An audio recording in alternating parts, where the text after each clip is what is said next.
नमस्कार। श्री गणेशाय नमः। श्री गुरुभ्यो नमः। श्री गोपीजन वल्लभाय नमः। वंदे वंदारु मंदारम वृंदावन विनोदिनीम वृंदावन कलानाथम पुरुषोत्तम अद्भुतम नारायणं नमस्कृत्य नरं चैव नरोत्तमं देवीं सरस्वतीं व्यासं ततो जयमुदीरयेत्। अथ पुरुषोत्तम महात्म्यम अधिक मास महात्म्य मलमास महात्म्य।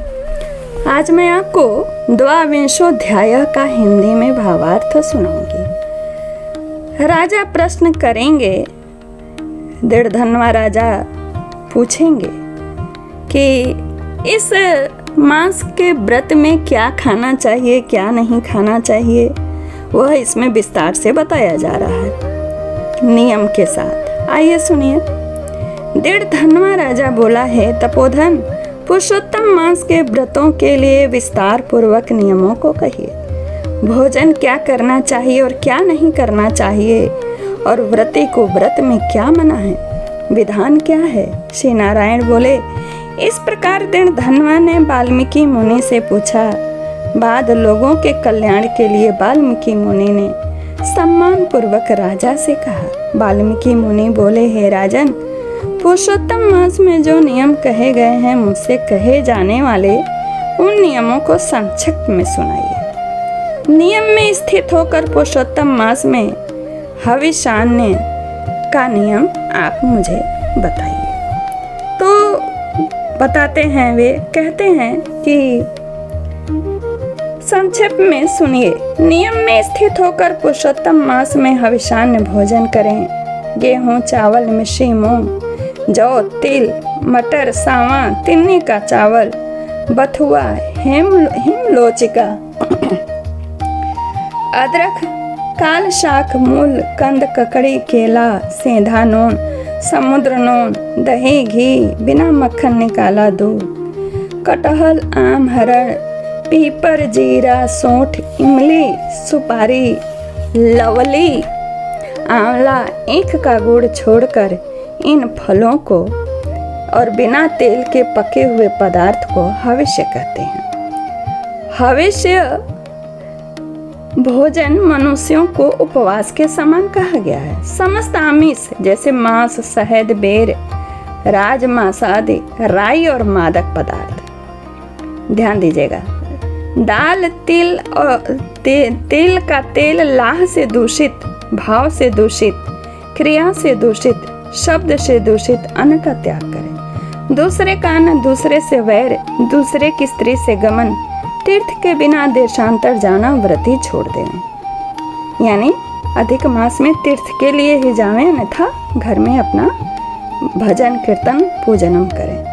देवता, वेद, द्विज, गुरु, गौ, व्रती, स्त्री, राजा और महात्माओं की निंदा करना पुरुषोत्तम मास में त्याग देना।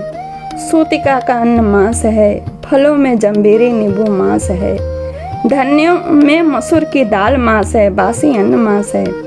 बकरी, गौ, भैंस के दूध को छोड़कर सब दूध आदि मांस हैं।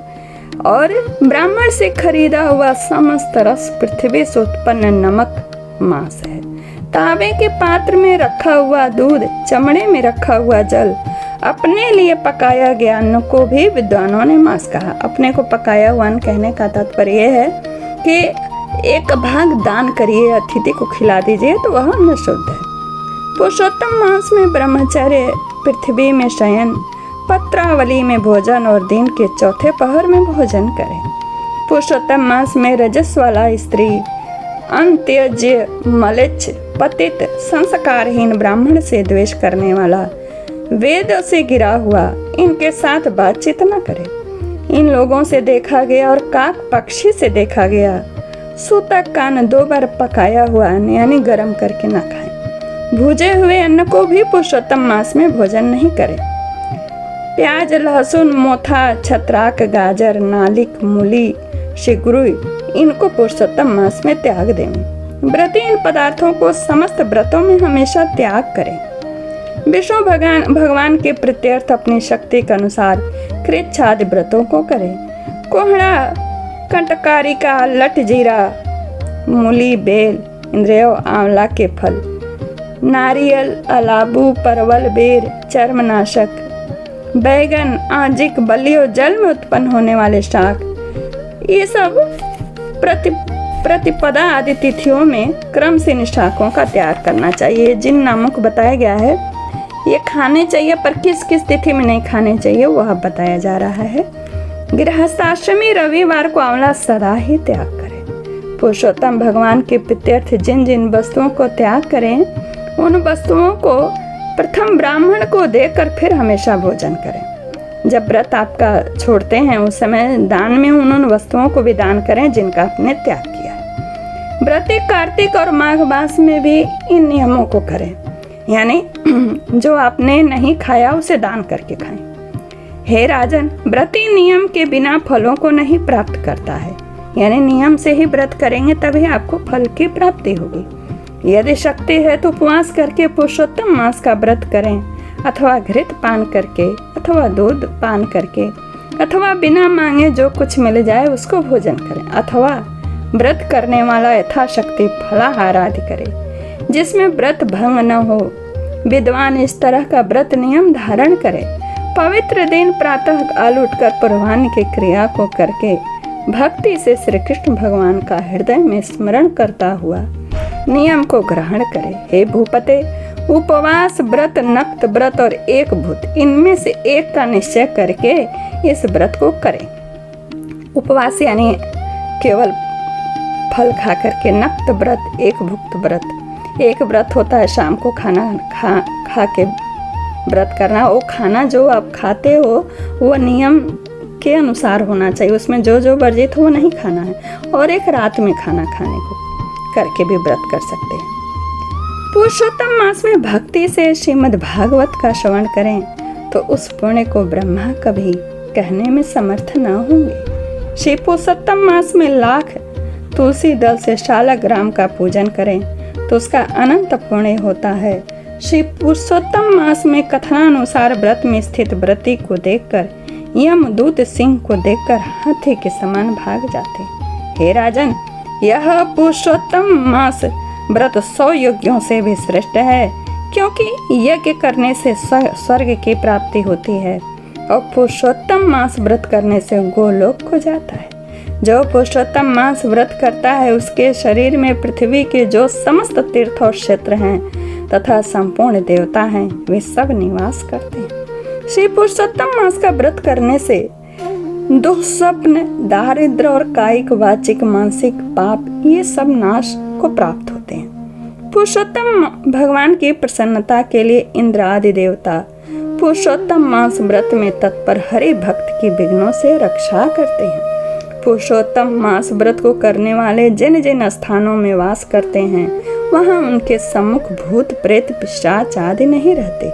हे राजन, जो इस प्रकार जो विधि पूर्वक पुरुषोत्तम मास का व्रत करेगा उस मास के व्रत के फलों को कौन कह सकता है। यानी यथार्थ रूप से कहने के लिए साक्षात शेष नाग भी समर्थ नहीं है।